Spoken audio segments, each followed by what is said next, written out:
Pakistan telecommunication authority P T A کی press release کے مطابق multi finger biometric verification system کے ذریعے سمز کے اجرا کا آغاز ہو چکا ہے۔ ٹیلی کام کے شعبے نے بائیو میٹرک ویریفیکیشن سسٹم یا بی وی ایس کے نئے نظام یعنی multi finger biometric verification system MBVS کے ذریعے سمز کے اجرا کا آغاز کر دیا ہے۔ یہ بات P T I had quarter میں نادرا اور موبائل فون آپریٹرز کے مابین نئے BVS نظام پر منتقلی کے معاہدے پر دستخط کی ایک تقریب میں کہی گئی۔ نادرا اور موبائل فون آپریٹرز نے نئے نظام کے تقاضوں کے پیش نظر سیلز چینل پر آلریڈی جو دستیاب تھی BVS ڈیوائسز کو اپ گریڈ کیا ہے۔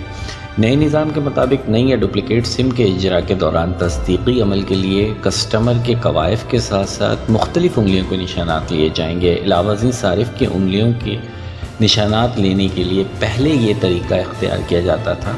کہ کون سی انگلی کے ذریعے تصدیق ہوگی یہ تصدیق کرنے والے نمائندے کے پاس حق تھا، جبکہ نئے نظام میں درخواست گزار یا کسٹمر تصدیقی عمل کے لیے فرنچائز یا دیگر سیل چینل پر جب جائے گا تو مشین خودکار طریقے سے دونوں ہاتھوں کی کسی بھی انگلی کے نشان کو تصدیق کرنے کے لیے کہے گی اور یہ عمل دوبارہ کسی دوسری انگلی کے نشان کے لیے بھی دہرایا جا سکے گا۔ دونوں دفعہ کامیاب تصدیق کے بعد نئی یا ڈپلیکیٹ سم جاری کی جا سکے گی۔ چیئرمین PTA نے MBVS کی اپ گریڈیشن میں موبائل فون آپریٹرز اور نادرا کی انتھک کوششوں کو سراہتے ہوئے کہا کہ یہ نیا نظام غیر قانونی طور پر جاری کی جانے والی سموں کی فروخت کو کنٹرول کرنے میں حیرت انگیز طور پر مؤثر ثابت ہوگا۔ چیئرمین نادرا نے کہا کہ multi finger biometric verification system یا MBVS فراڈ کرنے والے دھوکہ بازوں کو روکنے کی بے پناہ صلاحیت اس میں موجود ہے۔ انہوں نے کہا کہ MBVS ایک اسمارٹ حل ہے جو کہ ایک مقامی اسمارٹ الگوریتھم کا استعمال کرتا ہے جس میں انگلیوں کی پہلے سے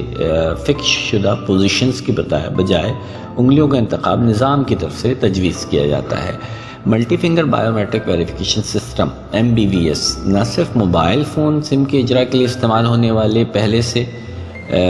فکس شدہ سلیکون فنگر پرنٹس کو ختم کر دے گا بلکہ غیر قانونی سمز کی خریداری کی کوششوں کو بھی روکے گا۔ نیا نظام جعلی سم کے اجرا، شناختی فراڈ، رازداری کی حفاظت اور پاکستان کی قومی سلامتی کو مضبوط بنائے گا۔ یاد رہے کہ سن 2014 میں بائیو میٹرک ویریفیکیشن سسٹم یا BVS لانچ کیا گیا تھا، لیکن اب اس BVS کو اپ گریڈ کر کے multi finger biometric verification system یا MBVS میں کنورٹ کیا گیا ہے، جس کی وجہ سے سسٹم مزید بہتر ہوگا اور غیر قانونی طریقوں سے جاری کی جانے والی سموں سے متعلق مسائل کا مقابلہ کرنے کے لیے مدد ملے گی۔ اگر آپ میری ویڈیو کو لائک اور پسند کرتے ہیں تو میرے چینل کو لائک اور سبسکرائب ضرور کر دیں تاکہ ہر آنے والی ویڈیو آپ تک پہنچ سکے اور میری حوصلہ افزائی ہو۔ شکریہ۔